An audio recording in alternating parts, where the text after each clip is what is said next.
Hello, it is I. Here's a disclaimer that this video is based off my opinions only. If you're gonna get offended because I mention a car that you like, then what are you doing? So if you're gonna go to the comments and cry about someone else's opinion, I suggest clicking on this video right about now. Anyways, these are the 15 ugliest cars in Forza Horizon 4.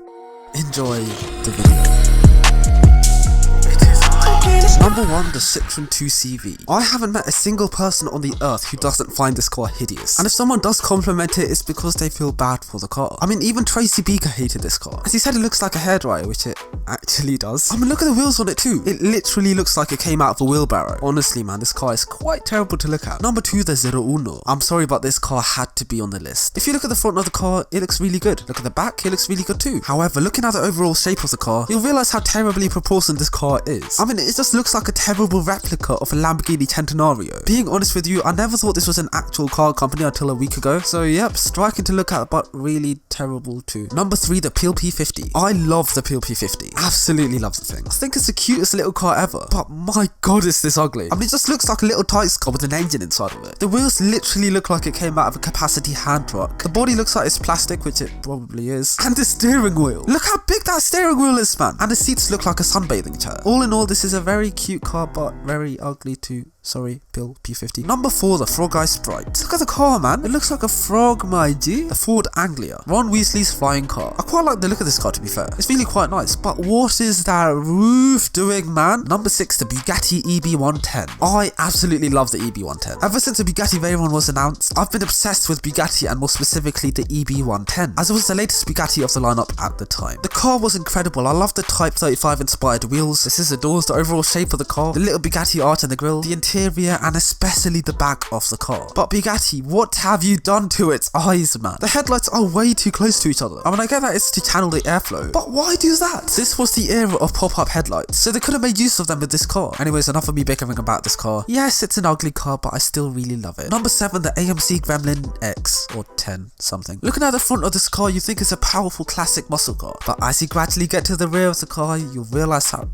Yep, it's quite ugly, man. The Top Gear Tractor. I've never seen a good looking tractor. Even the P111D is quite strange looking. So with that alone, I'm not a big fan of how this looks. However, the one in Top Gear had lights from an aerial Atom, which actually looked pretty decent. Comparing it to the Forza one, it has some big lamps, which I'm not a big fan of. So yeah, pretty weird looking car that is. Number 8, the i8. Looking at the front, this car is very beautiful. The shape of this car is stunning, the doors are incredible, and the interior is extraordinary. So BMW made this incredibly beautiful looking car and then ruined it with the back. Like, what on earth is this? It's like they tried to make it ugly intentionally. It's been 5 years since the car was released, and I thought the back would eventually catch on. And I guess it is normalized for me now, but it's still hideously ugly. And it still looks like it's giving birth to a Porsche, man. Fix up, man. I mean, come on, BMW. You're incredible with facelifts, so why don't we just give it an arse lift instead? Number 9, the BMW Z8. Another BMW on the list. I know a lot of people are gonna find this car very beautiful, and I don't blame them, because I also somewhat find this car beautiful. But it's so ugly that it's beautiful, if you understand what I mean. I can't be the only person who thinks that, come on. Look at the front, man, and the back. Like, it's like a weird recreation of the E-Type, but it's quite a cool car. I do really like this Z8. Number 10, the Kia Stinger. I love what this car is trying to be, an attempt to compete with cars like the M3, RS4, and Maserati Ghibli. And I would seriously consider getting one if I can afford it. But just look at the car, man. There's so many weird vents in the car. The headlights are placed weird and they look funny. The wheels are a little too small. And the rear tail lights. What are you doing with the rear tail lights? It's way too weird, man. Way too weird. Ugly car, man. Ugly. The Lotus 340R. Who looks at this car and thinks,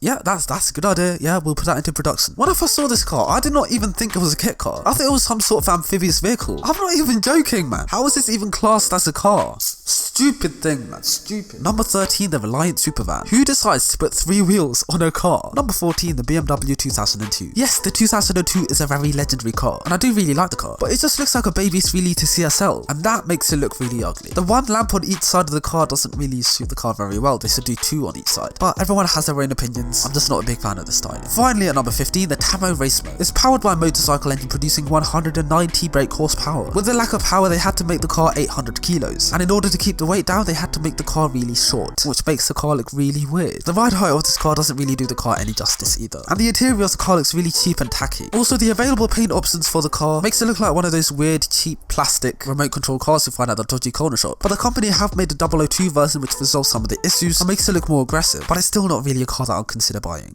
Anyways, that's the end of the video. Hope you did enjoy. If you enjoyed the video, make sure to hit that like button, subscribe to the channel if you are new, share this video and comment down below any future videos you would love to see. Anyways, until next time, have a good one, guys. Cheers. Sie pudert sich die Nase, ich pop eine Zanny. Checke frische Nudes auf meinem Handy. Rocke Gucci, Prada, Louis, Fendi. Pferdemädchen lesen gerne Wendy.